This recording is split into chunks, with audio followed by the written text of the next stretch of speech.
Good afternoon, guys. Dave here, Ceramic Pro San Diego.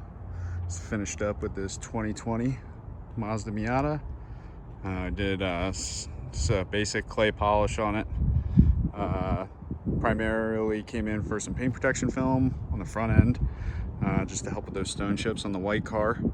Originally they chose to go with a partial front, so as we all know, that stops about a third of the way up the hood.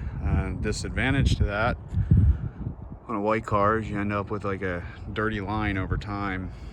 So he opted to go with the full custom front end install, so no lines. Everything's wrapped and tucked around the corners, the edges, stuff like that. Full front, fenders, hood, lights, bumper. We added in the A-pillars on this for some protection. This is a high impact area as well.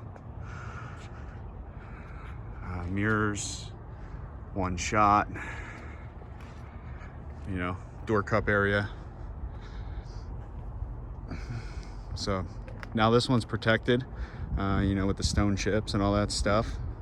It's not going to have the white line, the dirty line across the hood. Now it's ready to go, ready to hit the road. Looking good. Only here at Ceramic Pro San Diego. Thanks for watching.